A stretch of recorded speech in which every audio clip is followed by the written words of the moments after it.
Oke, saya mulai nggih. Bismillahirrahmanirrahim. Assalamualaikum warahmatullahi wabarakatuh. Waalaikumsalam Waalaikumsalam warahmatullahi warahmatullahi wabarakatuh. wabarakatuh. Selamat siang Bapak Ibu peserta fasilitasi.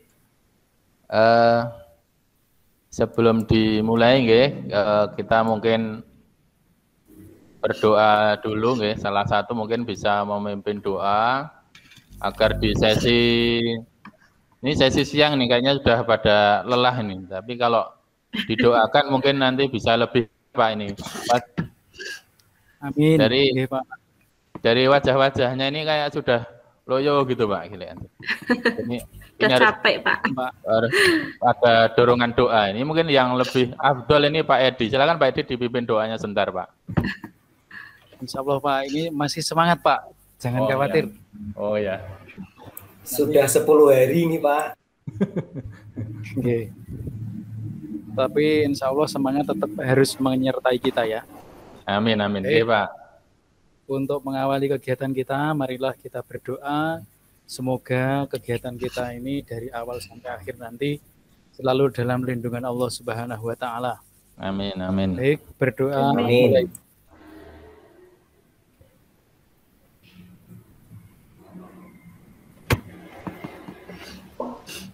Selesai. Silakan saya kembalikan kepada Bapak. Terima kasih Pak Edi yang telah memimpin doa.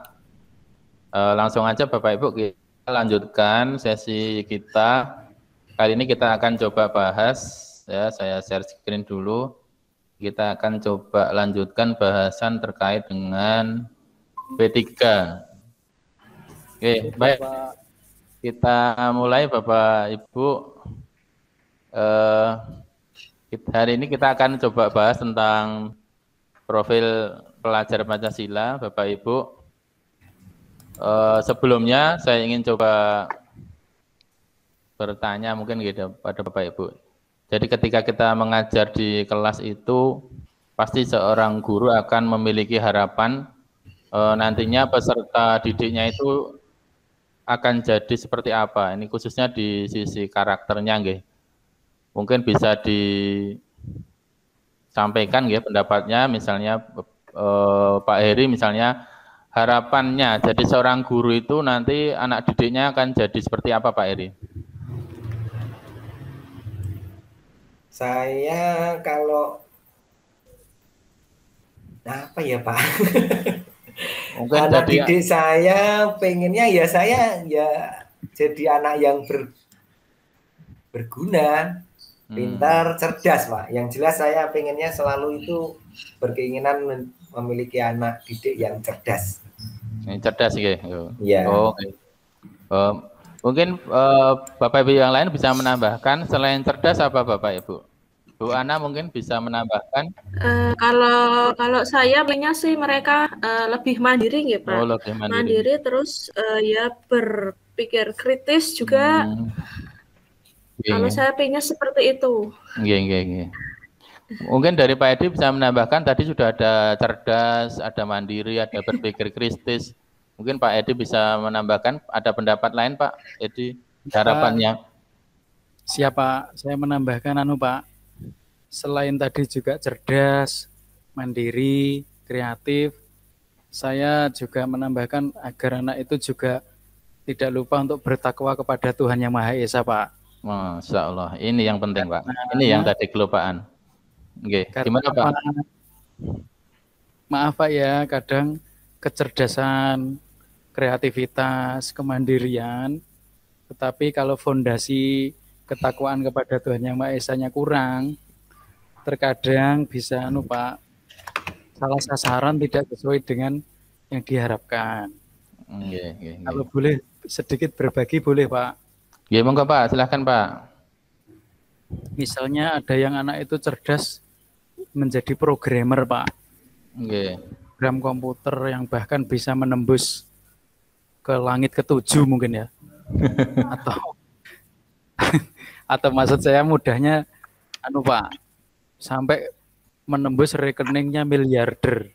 Oh ya. Akhirnya rekeningnya itu, tapi sebenarnya dia nggak punya tujuan apa-apa, hanya ingin iseng Padahal dia itu nggak sadar bahwa apa yang dia lakukan itu kan merugikan orang lain.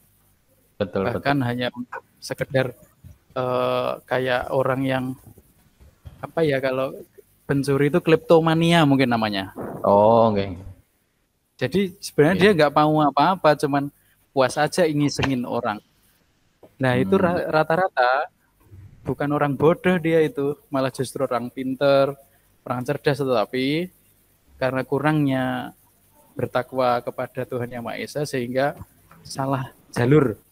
Karena kehidupan ini harus seimbang, harus antara kebutuhan spiritual dan non spiritual itu harus saling berjalan di realnya masing-masing. Mohon maaf Pak, terlalu panjang. Betul Pak. Iya. Saya pikir tadi merangkum semua nggih. Jadi terus diakhiri dengan apa namanya satu blank spot tadi yang tadi apa namanya miss dari Bu Ana dan Pak Heri, ada yang lebih penting yaitu tentang iman dan takwa itu tadi nggih. Baik Bapak Ibu, itu harapan kita semua. Cuman kita coba kerucutkan dari dimensi profil pelajar Pancasila yang diinginkan oleh kita semua, oleh para pakar yang telah menyusun pendidikan di paradigma baru di Indonesia. Ternyata Bapak Ibu, apa yang disampaikan Bapak Ibu itu ternyata sejalan dengan apa yang sudah dirumuskan oleh pemerintah melalui Kementerian Pendidikan dan Kebudayaan. Bapak Ibu bisa lihat di sini bahwasanya saya akan sekilas saja, tidak akan membahas terlalu banyak.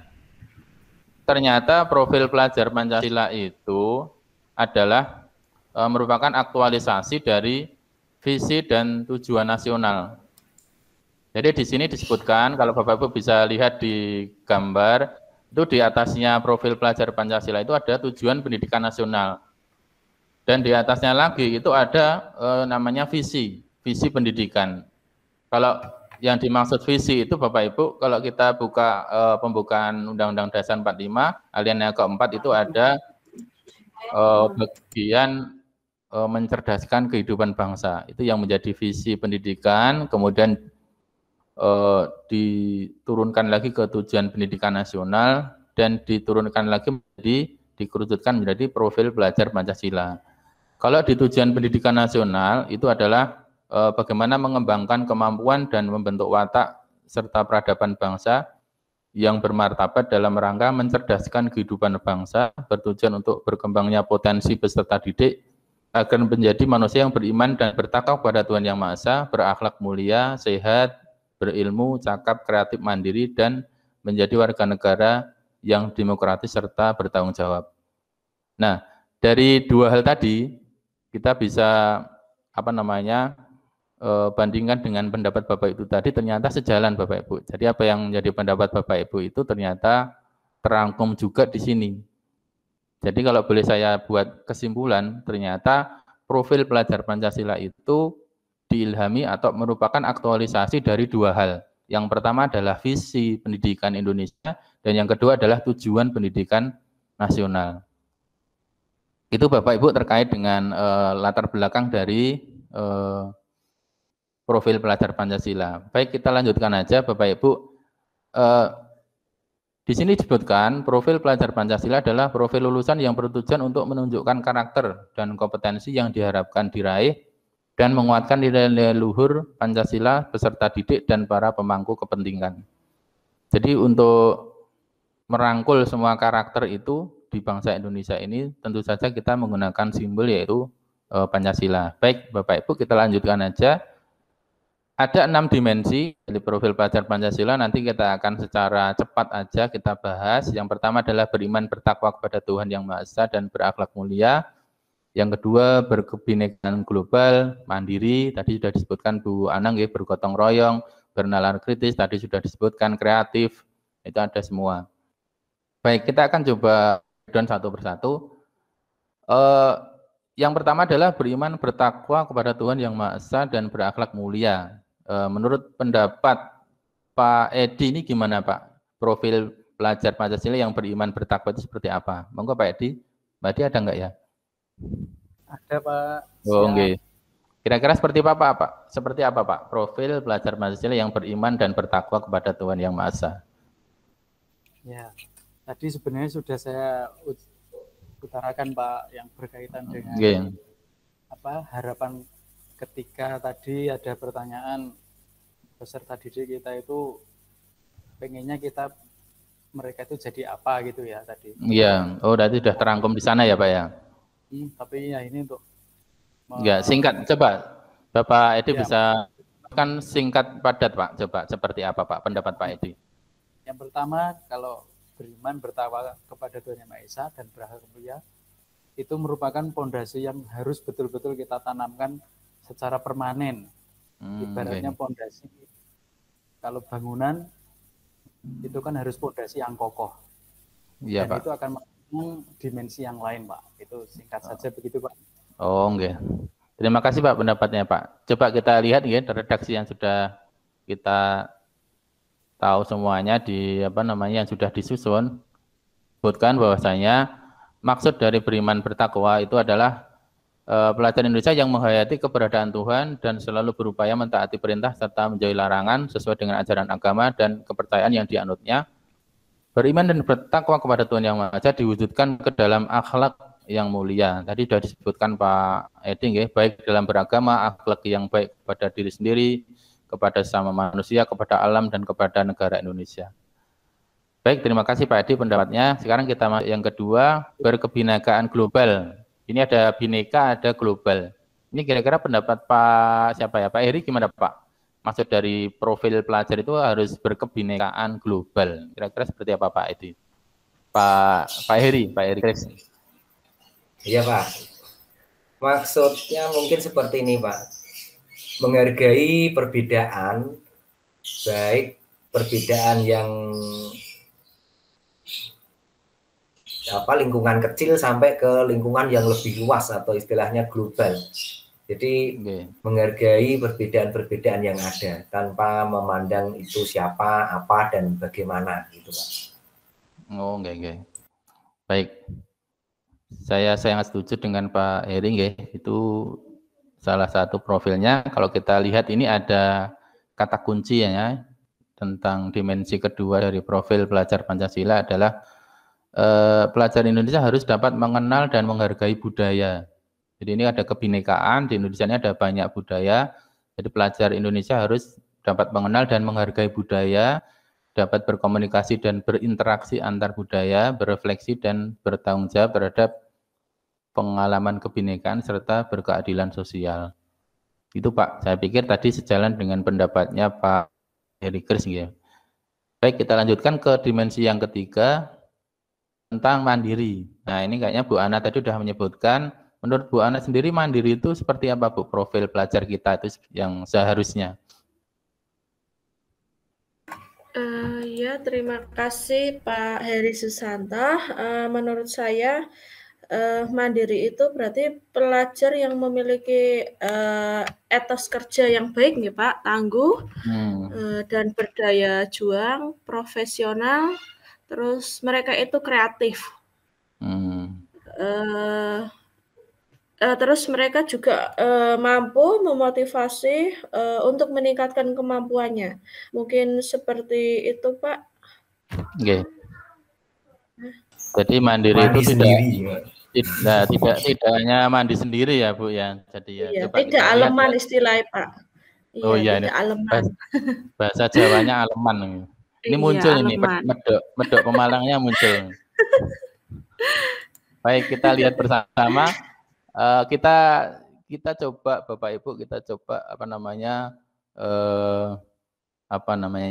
kita identifikasi kata kuncinya apa tuh di profil kemandirian ini. Jadi di sini disebutkan pelajar Indonesia itu perlu memiliki kesadaran akan diri dan situasi yang dihadapi serta memiliki regulasi diri.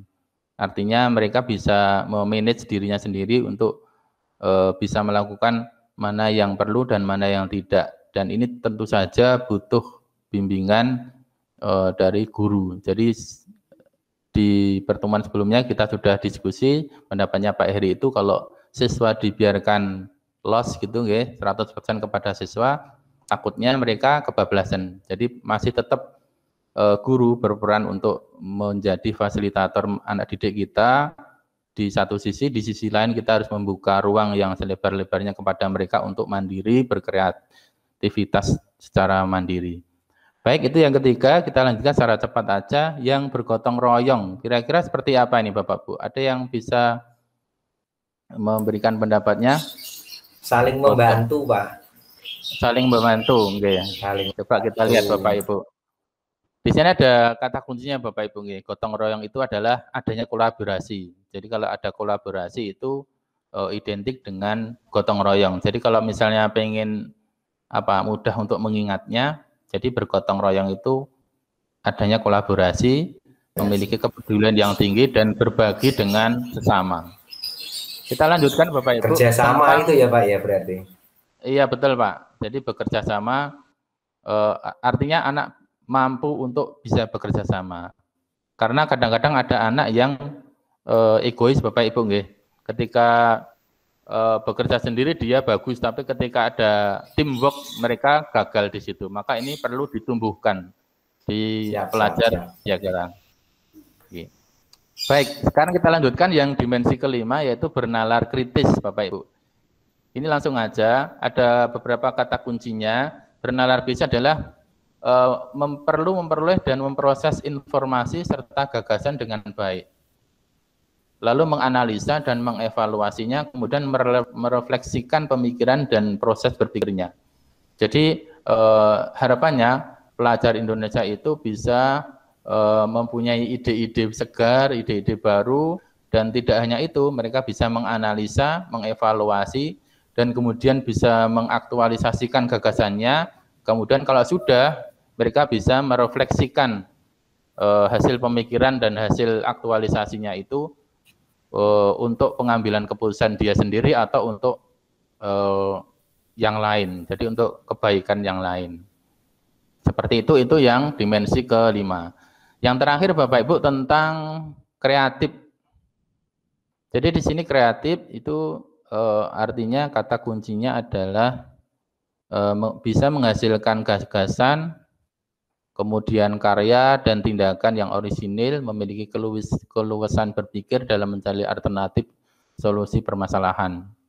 Nah ini hampir mirip dengan yang tadi Bapak Ibu ya, dengan yang bernalar kritis. Kalau yang bernalar kritis itu adalah ide atau gagasannya, kemudian dia bisa mengolah dari ide atau nalarnya itu.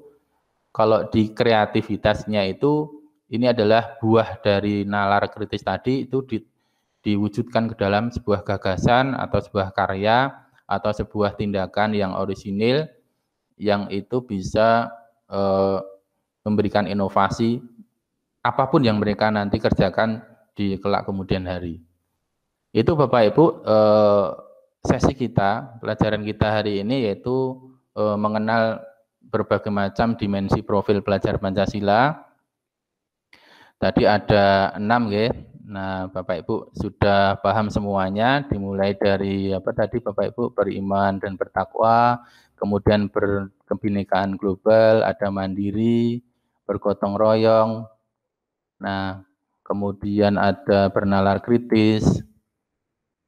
Kemudian yang terakhir adalah kreatif. Baik, Bapak Ibu untuk mencoba sampai sejauh mana pemahaman Bapak Ibu, coba Bapak Ibu pakai HP nggih. Silahkan dibuka www.kahut.it nggih, silahkan nggih Bapak Ibu. Bapak Ibu, nah ini silahkan dimasukkan Bapak Ibu. Silakan Bapak Ibu dimasukkan game pinnya, kemudian diberi nama.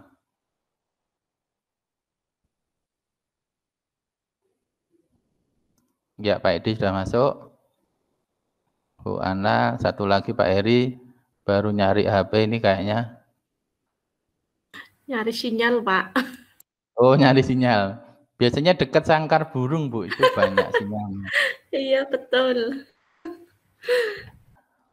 Iya, kita mulai ya Bapak Ibu. Ini ada 5 pertanyaan untuk mengetahui sejauh mana tadi pembahasan itu bisa kita pahami ya, terkait dengan profil pelajar Pancasila. Kita mulai nggih.